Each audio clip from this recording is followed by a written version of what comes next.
Halo, what's up bro? Kembali lagi di channel Jangal-Jangal. Nah ini juga konten yang sangat spesial ya. Saya akan ajak teman-teman langsung ngobrol-ngobrol sama pembuat dari bonsai terbang ini.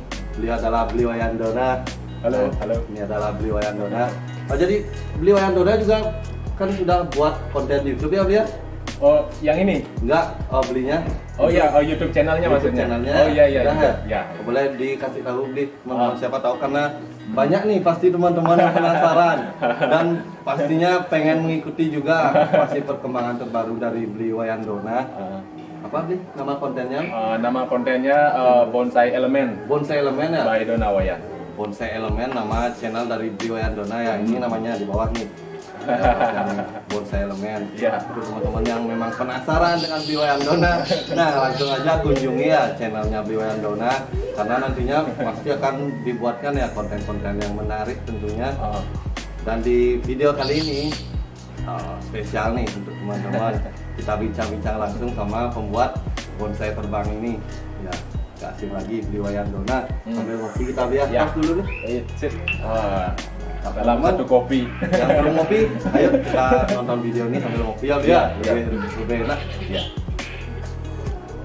Nah, jadi paling pertama nih Bli, Ya. yang saya tanya, kok bisa Bli buat bonsai yang melayang? Nah, memang benar-benar melayang seperti ini Bli. Iya, tanpa ada topangan ya.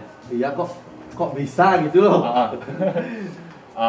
Jadi saya bercerita sedikit Ya, Mas ya. ya. Kebetulan ada sebuah momen di mana sebuah bonsai menjadi viral. Bonsai menjadi viral. Iya, tentang hal-hal yang mengambang itulah. Oh, gitu.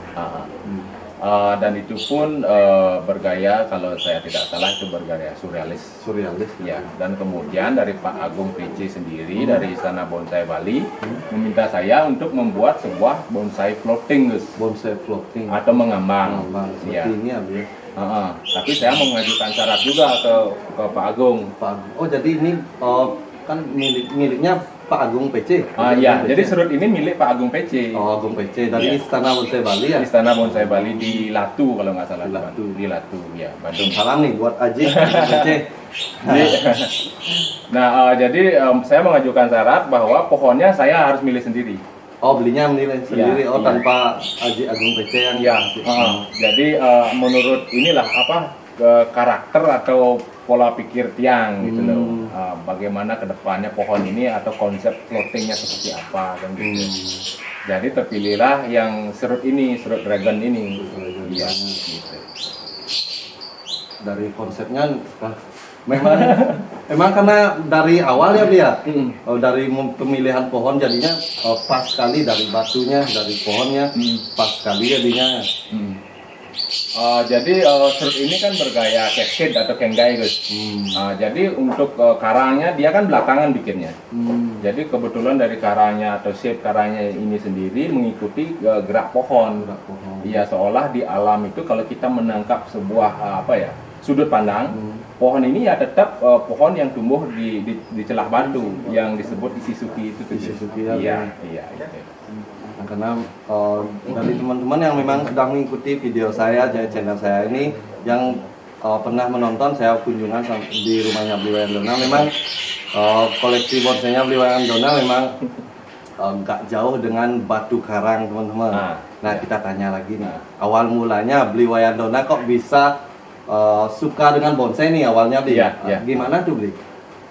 Kalau bonsai, kalau kita di Bali ya, ini kembali ke tahun berapa ya, 90-an ya. Beli itu masih di, kalau nggak salah masih di sekolah di SMA kalau nggak salah. Oh, masih SMA. Masih SMA sudah tertarik dengan seni bonsai, tapi bonsai pada waktu itu tidak begitu mengalami sebuah sebuah pengerjaan yang profesional lah katakan. Tidak seperti sekarang ya, seperti sekarang. potnya keramik, pameran segala macam kan. Dulu hanya sekedar hobi iseng-iseng dongkal-dongkal di alam, tahulah. Iya. Nah, terus kenal sama Pak almarhum Muhammad Tawi dari Malang. Iya. Oh, dari Malang. Iya. Stand-nya itu bernama Bonsai Indah di Renon. Sampai Bonsai sekarang ada. Renon. Oh, mau the bonsai Indah di Renon tuh ya? Iya, BI, Oh, BI. ya BI itu ya yang terkenal. Iya. Tapi beliau sudah meninggal. Oh, Sempat belajar di sana bagaimana membuat sebuah konsep tentang bonsai. Itu pun masih dibilang, kalau sekarang bilang bonsai jadul. bonsai jadul. Bonsai jadul karena shape atau gerakannya yang monoton itu aja. Jadi setelah itu sedikit mengerti bonsai dan kemudian vakum karena harus bekerja dan segala macam. Kemungkinan mungkin 5 tahun ke belakang ini kembali tertarik. Kok bisa kembali tertarik tuh gimana? Iya. Jadi masih saya lihat artinya bonsai di Indonesia hanya begitu-begitu saja. Oh gitu. Iya. Kemudian sekarang kan YouTube juga kencang, internet juga kencang, nggak seperti zaman dulu kita hanya melihat buku dan majalah kan. Sekarang bisa dilihat-lihat. Saya melihat dari negara Jepang, asalnya dari bonsai ini, mereka begitu disiplin tentang sebuah konsep, begitu detail, begitu sangat profesional. Tetapi mereka menggunakan bahan yang ada di negara mereka seperti jenis cemara, sinensis, sargenti, apalah, spruce atau tissue segala macam. Kemudian saya mulai menjelajah mencari bahan itu, tapi tidak ada di Bali. Nggak ada yang main seperti itu. Saya tanya ke senior-senior, ternyata memang susah katanya. Susah untuk cemara. Untuk cemara. Karena mereka habitatnya di daerah subtropis atau dingin atau sejuk. Ya, seperti di Bandung, di Bogor, Jogja yang agak ke puncak lah. Kalau di Bali mungkin daerah Kintamani. Kan banyak tuh cemara yang liar kan. Jadi mereka bilang bahwa iklim kita di Bali ini tidak cocok untuk hal atau jenis pohon seperti itu. Saya merasa tertarik dan tertantang juga, guys. Karena di sini nggak bisa dibilang dingin juga di sini, lihat. Ini malah panas ya, lihat. Iya. Ini saya berada di gianya, di kediamannya beliau Yandona. Ini lokasinya memang panas, teman-teman. Jadi tapi koleksi beli subur-subur semua dia cemaranya ya. 90% jenis cemara ya. Kemudian saya menarik kesimpulan bahwa di negara Jepang, Taiwan atau segala macamnya, bahkan di Eropa, mereka mempunyai 4 musim. 4 musim. Ya, dingin, semi, ataupun musim gugur dan musim panas. Mereka juga punya musim panas. Kebetulan beli pernah bekerja di luar negeri, tahulah kalau musim panasnya mereka seperti apa. Bisa sampai 40 derajat. Tapi pohon mereka untuk jenis cemara itu kok bisa tumbuh, bisa bagus. Itu kan selang 3 bulan sekali, dalam 1 tahun kan ada 4 musim. Bagaimana cara mereka menanggulangi saat musim panas? Beli searching di Google ataupun di YouTube, ketemu dengan master Jepang Masahiko Kimura yang mendalami hal seperti itu, dan saya langsung sangat antusias dengan gayanya berbonsai, olah pikiran dan olah rasanya tentang pembuatan bonsai, tentang sebuah konsep dari pohon yang sangat sederhana bisa menghasilkan sebuah karya yang luar biasa menurut saya. Ya, belum tentu menurut orang lain kan. Kalau menurut saya juga seperti itu, karena memang saya kalau setiap datang sini memang selalu wah ya teman-teman melihat koleksinya beliau Yandona, karena di stand bonsai juga saya hampir tidak melihat bonsai yang saya lihat di sini. Memang suasananya seperti ya ala di Jepang, teman-teman. Walaupun depannya panas, tapi cemaranya bisa subur di sini. Nah, jadi ketemu dari Master Masahiko Kimura ini, terus searching mencari mungkin ada interview beliau kan, atau buku-bukunya. Sempat mau beli bukunya yang dari namanya The Old Book of Kimura. Ada satu. Yang kedua captionnya itu The Magician of Bonsai Masahiko Kimura. Hampir beli tuh 2 tuh. Belum beli? Belum hampir. Ana udah mau dibayarin sama teman beli yang dari Australia. Terus entah kenapa nggak jadi, karena dari apa pengiriman segala macam itu susah. Oh, Kalau ke iya. Indonesia Iya. biasanya macet dan menghilang Iya. gitu. Jadi setelah searching, jadi hanya mengandalkan dari YouTube aja guys. Mengandalkan dari YouTube saja bagaimana beli mencoba gimana ya. Jadi begini, kalau kita mempelajari seseorang atau mempelajari sesuatu, kita harus sama-sama berpikir bagaimana dia berpikir. Kalau Gus umpamanya beli terinspirasi dari Gus, bagaimana pola pikir Gus? Saya, Jadi iya. ya beli harus berpikir sama dengan Gus. Oh, jadi belinya udah masuk ke arah yang itu ya beli ya? Iya, Cara jadi pola berpikir pikir gimana? kita harus sama dulu. Oh, gimana cara dia memandang sebuah pohon, Pohon, seperti itu beli iya. ya? Nah, bagaimana dia membuat sebuah konsep Ishizuki yang benar-benar natural dan kelihatan kejauhan, bagaikan pohon-pohon kecil yang berada di atas bukit. Atas bukit ya, Nah. yang berada di tebing-tebing itu. Kemudian mempelajari teknik batunya, media tanamnya, caranya menanggulangi di saat musim panas dan juga musim dingin. Mereka juga masalah di musim dingin. Oh gitu beli? Iya, karena salju terlalu berat, pohon bisa patah. Oh iya ya. Mereka sangat sibuk sebenarnya kalau berbonsai. Lebih sibuk daripada kita. Dari kita jadinya. sebenarnya. Musim dingin mereka pindahkan ke shelter atau peneduh di dalam gedung agar tidak tertimpa salju. Salju. Musim panas agar pohonnya tidak kebakar. Oh. Mereka 6 bulan hanya untuk ini, Untuk menghindari menghindari aja, itu. ya. Kita hanya punya 2 Dua musim. musim. Iya, yang dominan panas. Dan kemudian mencari cara ketemu orang Malaysia. Siapa? Oh beli. Iya, namanya Muhammad, lupa. Ketemu orang Malaysia di Facebook. Dia punya banyak pohon cemara. Kalau iklim Indonesia dan Malaysia kan sama, Gus. Ya. Sama lah, tropis gitu. Jadi dia bilang pohon cemara itu akan akan bisa tumbuh subur di daerah panas juga. Nah, beli tanya itu apa medianya. Kalau medianya ikuti saja apa yang sudah ada di negara kamu, lokalnya kamu, iklimnya kamu, tidak masalah asal media dari cemara itu tetap lembab 24 jam. Jadi kita pemanya nyiram pagi, besoknya kan nyiram pagi lagi. Jadi selama rentan waktu ini medianya masih tetap lembab. Lembab ya, ya. Ya sampai kita melakukan penyiraman untuk the next day-nya, hari berikutnya. Jadi beli inisiatif untuk menutup media itu dengan Mos moss ya, ya. untuk Oh, pantasan melembabkan. hampir semuanya tak lihat di sini mos ya, ya. Iya. Jadi semua itu dari gak instan juga ya, lama juga dari pembelajarannya ya, Iya. karena juga gak langsung bertanya sama orangnya, Iya. bukan. Itu proses beli kalau tidak salah selama 2 tahun 2 tahun ya. dan membunuh jenis cemara itu mungkin kurang lebih hampir 100 pohon. Ya, jadi Iya. itu salah satu pengorbanan juga. Pengorbanan ya, juga, perjuangan dari iya. Wayandona.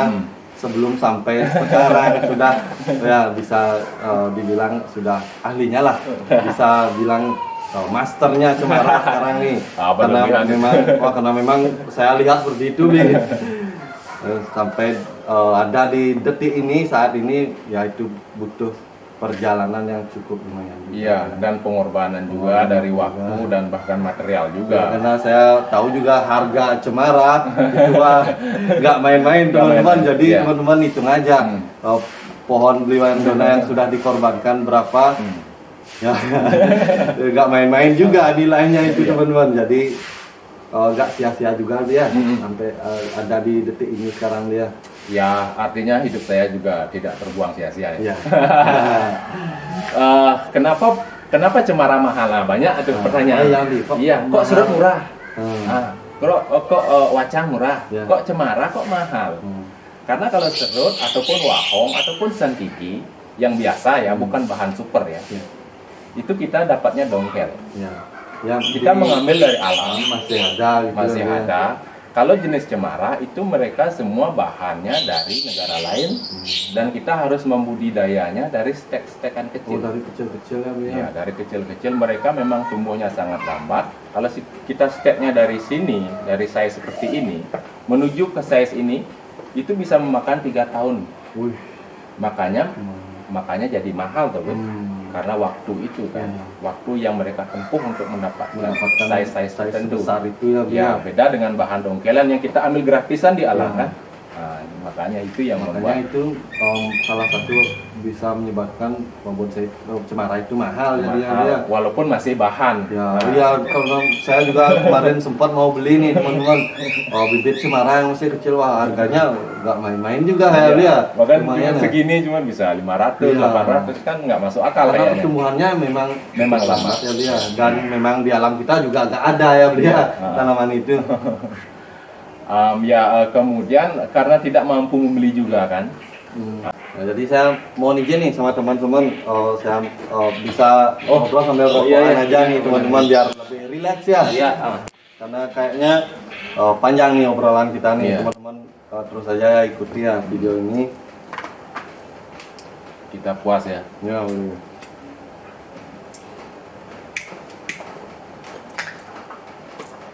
Terus dulu nih Bi, kopinya Bi. Oke, sip. Nah, terima kasih banyak Bi, kopinya ya. Iya, Ayo teman-teman sambil iya. ngopi yuk. Nah, sampai mana tadi obrolan kita dulu? Tadi di di Suzuki-nya Master Masahiko Kimura ya. Masahiko Kimura. Nah, dengan menggunakan bahan yang 3S sangat sederhana sekali. Toh juga kalau berproses bonsai tidak ada yang singkat, tidak ada yang instan. Bahkan sebuah bonsai yang bisa dikatakan matang menuju 10 tahun dalam prosesnya. 10 tahunan Iya, ya. 10 tahun. Jadi nggak ada yang instan. Nggak ada yang instan. Walaupun kita mendapatkan sebuah bahan super dari alam dengan liukan, dengan kakinya yang keliling, tetap juga 10 tahun menuju kematangan, baik dari perantingan. Minimal ya Bi ya. Iya, bisa dikatakan minimal. Itu pun kita merawatnya dengan intens ya, dengan keseriusan hati. Seriusan. Kalau naik turun ininya perawatannya bisa lebih, Gus. Iya. Bisa 25 mungkin ya. Nggak hanya sebatas disiram gitu aja ya. Iya, dari Butuh. pemupukan, benar, iya. Ini untuk pemupukan nih, kan Ya. kalau di Jepang nih, di Jepang dan di Indonesia itu hampir sama nggak nih pemupukannya tuh Bi? Oh ya, jadi selama beli belajar itu tentu saja beli tidak akan meniru dengan sama persis copy paste apa yang seorang Masahiko Kimura lakukan di Jepang. Kita harus tetap melakukan sebuah olah pikiran atau rasa tentang sebuah kearifan lokal. Kalau mereka mungkin pakainya akadama, kalau kita punya pasir malang. Ya fungsinya sama. Fungsinya sama. Kalau mereka mungkin menggunakan pupuk organik buatan mereka ataupun kimia buatan mereka atau yang lumrah di negara mereka, kita kan juga punya. Baik kita membuat dari fermentasi pupuk kandang atau kompos atau menggunakan pupuk kimia jenis dekastar. Ya kita pergunakan aja semua itu. Pergunakan yang ada di tempat kita aja ya. Ya, kita jangan membabi buta. Ya. Harus Pak akadama lah. Wah, itu menurut saya konyol. Ya karena memang mungkin di sana akadama ya memang karena di sana banyak itu ya. Kalau kita di sini adanya pasir malang ya pakai pasir malang.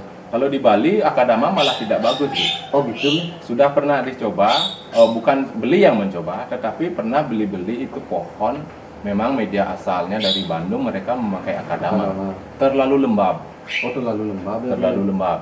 Karena kalau kita di Indonesia dengan iklim tropis, walaupun udara di sini panas, tetapi kadar air dalam udara itu sangat tinggi, makanya kita cepat keringetan.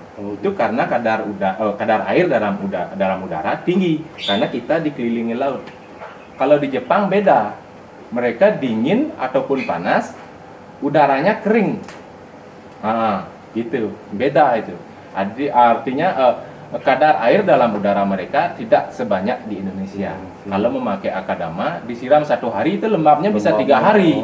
Makanya busuk akar ataupun keropos pada keringan-keringan dari juniper itu. Gitu, guys. Oh gitu. Nah, pengetahuan baru nih. Wah banyak sekali ya pengetahuan yang kita dapatkan di sesi video ini. Balik lagi nih Bi, ke pohon ini lagi. Oke, serut lagi. Udah panjang lebar juga. Tadi ngobrol, kita balik lagi nih ke serut ini. Jadi untuk pembuatan serut ini Bi, saya tertarik dengan lumutnya juga nih Bi. Oh iya. Lumutnya untuk pemasangan lumut itu gimana tuh Bi? Oh, iya. Ada trik khususnya atau harus pakai moss dulu atau pakai tanah liat dulu baru ditempel lumutnya? Karena saya lihat subur-subur nih lumutnya. Jadi kalau untuk moss atau ini live moss ya, kalau moss yang kering kan kayak pakis itu untuk menahan media. Oh ini apa namanya jadinya? Live moss. Live moss atau ya? green moss. Oh tanah hidup liat. Tanah hidup ya. Jadi untuk medianya ini beli menggunakan tanah liat satu dengan komposisi 111 ya. Satu-satu apa? Itu tanah liat 1, pasir malang 1, kokopit 1. Oh, isi kokopit juga Isi beli ya? kokopit juga. Dicampur tuh beli ya? Iya. Oh, Untuk gitu. menyimpan air si kokopit. Kalau untuk pasir malangnya membuat pori. Kalau biasanya kokopit dengan tanah saja terlalu padat. Oh, Tanah padat itu akan pori. mengeras setiap Oh, saat. iya. Walaupun kita siram, mereka tetap mengeras Oh, karena iya. iklim kita kan panas. Oh, pantasan saya pernah bikin tapi malah pecah-pecah dia beli. Mungkin karena kurang pasir Iya. malang ya beli. Jadi lumut tidak akan bertahan. Hmm. Jadi kokopit bagus. Kalau dulu beli belum tahu tentang kokopit, biasanya mos pakis itu dicacah. Oh, mau pakis tuh ya? Iya, dicacah. Akar-akar pakis tuh dia beli ya? Iya, sekarang udah gampang ya. Ada kokopis yang serat, ada yang serbuk. Nah, pakai yang serbuk. Oh gitu. Iya. Nah, itu teman-teman, untuk teman-teman yang mungkin pernah nih mengalami kejadian memasang lumut namun jadi retak-retak tuh beli, Iya. pecah-pecah mungkin karena campurannya kurang ya beli ya. Kurang. Karena kemarin saya hanya pakai tanah liat aja jadinya Iya. cepat gini dia ya, Hmm. pecah-pecah. Terus juga dalam pengambilan lumut di alam, Hmm. usahakan sama tanahnya. Oh, sama tanahnya. Sama Beli ya? tanahnya. Oh, jadi nggak asal kita ambil seperti itu ya? Kalau terlalu tipis malah cepat kering. Hmm. Jadi lumutnya udah megang tanah dari alam. Hmm. Jadi lebih tahan saat proses penghidupan. Tapi lumut kalau udah bagus, matinya juga lama sekali gitu. Oh, Toh kita nyiram tiap hari kan. Iya. Iya. Itu teman-teman. Nah, apalagi nih ya saya bisa tanyakan. Sebenarnya banyak sekali ya yang ingin saya tanyakan, namun kalau semua itu saya tanyakan wah mungkin berjam-jam nih Berjam-jam, videonya ya. Bli. Wah, kita balik lagi nih ke awal video lagi nih Bli. Oke. Dari imajinasinya Bli kok Hmm. bisa tercapai menggantung seperti ini ya, dari pemilihan pohon kok bisa memilih pohon serut, Iya. atau pemilihan batu kok bisa pakai batu jenis apa tadi Bli? Lava. Ini bukan lava rock tapi limestone atau batu karang gunung. Oh, batu karang gunung Iya, ya? itu limestone. Oh gitu. Kalau Inggrisnya limestone. Ya, bisa dijelaskan lagi Bli, kenapa menggunakan batu yang seperti itu, kenapa bisa memilih pohon serut ini, kenapa enggak, kan banyak nih pohon-pohon santigi biasanya Iya, iya. bentuk-bentuknya seperti Iya. ini Bli. Oke, dari pohon dulu ya. Ya, dari Memilih pohon serut. Biasanya untuk jenis Ishizuki, kita harus memilih pohon yang tahan dengan keminiman media. Minimal ya. Ya, kita tidak bisa memilih jenis waru, sancang yang akan boros. Oh iya. Mereka memerlukan media yang banyak, pemupukan yang tinggi karena mereka rakus sifatnya. Kalau untuk serut sendiri bisa menggunakan serut, lohansung, jenis juniper, jeruk kingkit bisa. Oh, jeruk kingkit bisa juga. Karena mereka atau asoka, Oh, suka. asoka bisa. Mereka lebih tahan dengan media yang sedikit. Sedikit.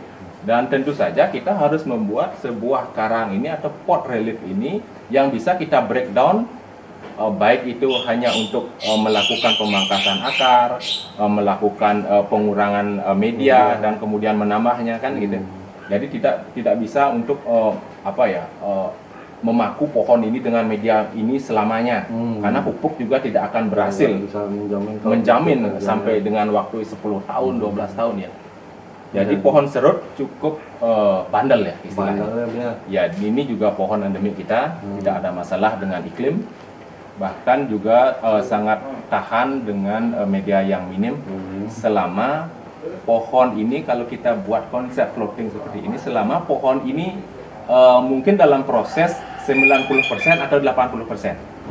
Kalau di bawah itu ada losan segala macam, jangan dulu. Oh, nggak bisa juga Ya, lebih baik kita budidaya dulu di pot di bawah tanah. Nanti kalau udah mencapai sebuah persentase kematangan tertentu, baru kita angkat dan buat konsep seperti itu. Oh gitu. Kalau pohon yang masih memang lagi proses nggak bisa Iya. dijadikan. Lebih baik di ground atau ditaruh di tempatnya. Nah, saya nggak nyangka nih Bli sampai segitunya belinya memilih pohon serut memang karena pohon ini memang bisa di media yang sedikit ya Bli ya. Bisa. Memang pohonnya bandel. Kalau memang kalau belinya pakai pohon yang lain mungkin harus rutin ganti media, sedangkan kalau seperti ini iya, dia susah. Susah karena komposisinya akan berubah.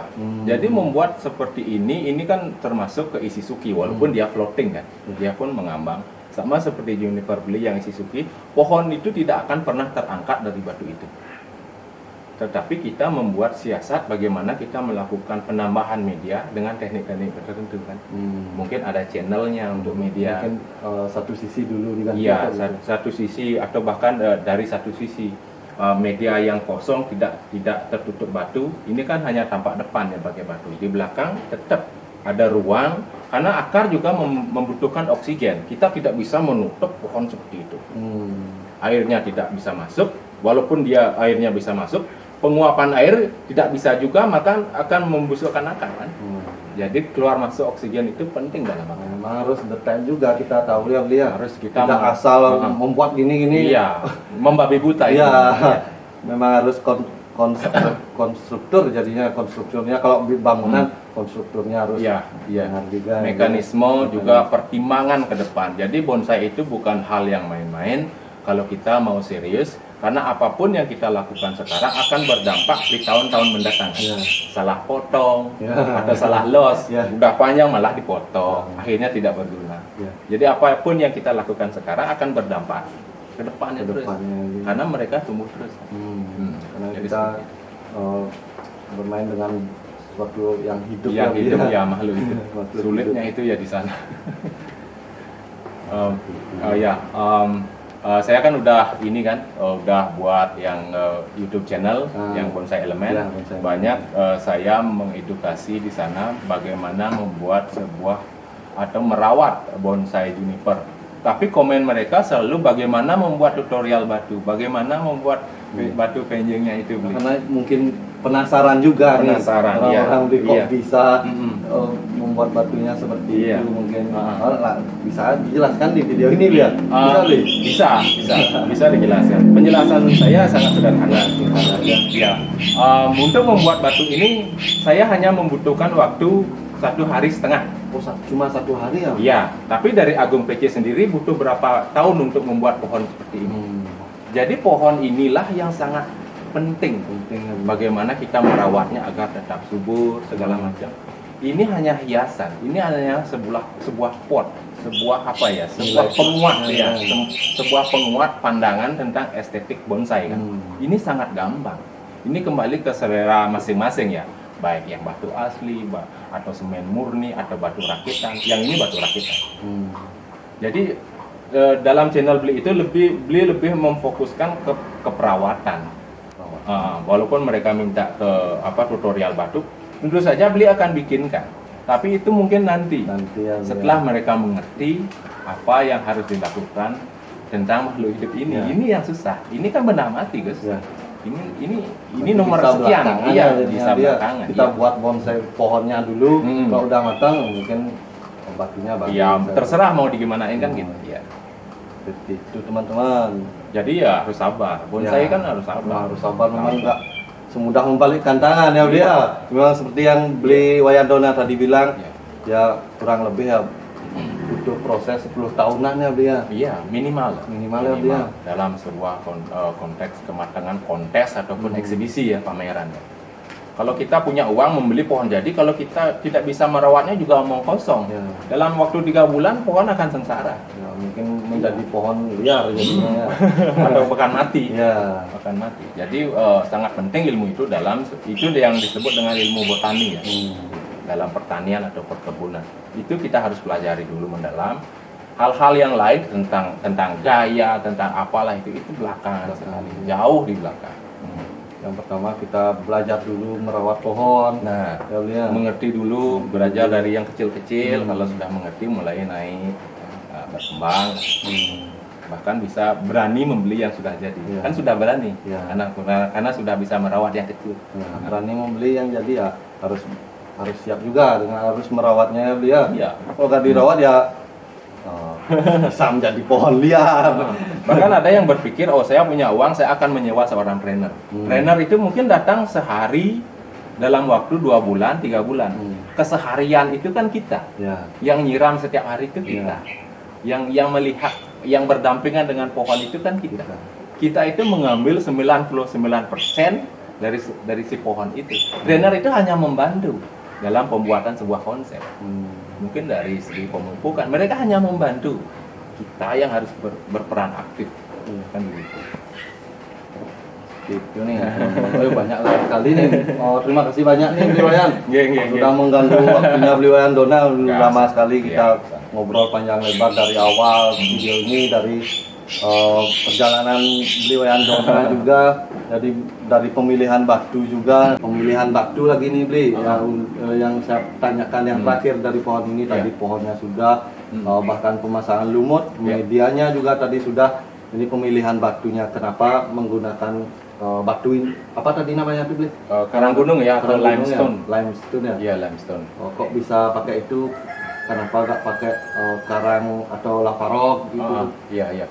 Jadi itu kembali ke selera Gus kan? Oh, selera gitu. Iya, itu sah. Bahkan kalau Gus menggunakan semen ataupun lava rock ataupun limestone ataupun dragon stone atau sandstone, featherstone, liu. Oh, berarti banyak ya Bli ya? Oh, jenis batu-batu karang yang bagus untuk bonsai banyak sekali ya? Banyak sekali. Oh, Jadi gitu. iya, kembali ke selera. Karena pohon ini punyanya Pak Agung PC, bukan punyanya Bli. Jadi Bli harus ikut atau ambil andil dalam seleranya beliau kan. Oh, karena beliau adalah ownernya. Jadi Bli hanya melakukan sebuah penggarapan konsep kan gitu. Jadi untuk menggunakan limestone atau karang asli gunung ini, walaupun dengan teknik rakitan, akan menambah kekuatan dari pohon serut ini. Ya gitu. Jadi untuk medianya pun serut tidak mengalami masalah seperti juniper. Nah, jadi kalau juniper lava rock lebih bagus. Lava rock. Kalau dicacah lava rock kan menjadi pasir malang. Jadi penyimpanan airnya bagus. Pori-porinya banyak ya. Nah, pasir malang. Ya. Begitu Gus. Nah, oke teman-teman, kita ada di sesi atau tahap yang terakhir ya, dari bincang-bincang kita bersama Bli Wayan Dona. Nah, sudah panjang lebar nih Bli Wayan Dona tadi mengasih edukasi, penjelasan seperti yang teman-teman tonton. Terima kasih banyak nih untuk teman-teman yang sudah menonton sampai akhir, sampai detik ini. Nah, dan pertanyaan terakhir saya ini, bagaimana sih Bli Wayan Dona, kenapa nih Bli? Kok terinspirasi dari mana membuat konsep yang terbang seperti ini Bli?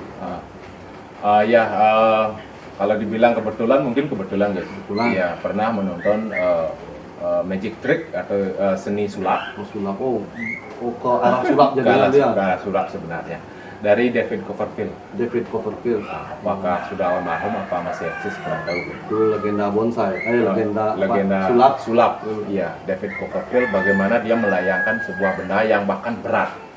Ini pohonnya sempat ditimbang karena itu dalam sebuah pengerjaan mekanisme rumus fisika. Pohon ini sebelum dipasangi karang dengan medianya yang tertentu itu, yang akan medianya pernah Bli timbang sekitar 70 kilo. 70 kilo ini. Ya, ini kan large. Kemudian ditambah karang ini sekarang mungkin 100 kilo lebih. Wah. Jadi untuk mekanismenya itu ya harus dipertimbangkan bagaimana pohon ini mengangkat dalam kurun waktu yang sangat lama. Bonsai itu kan lama, akan bertahan dalam komposisi ini diharapkan akan sangat lama.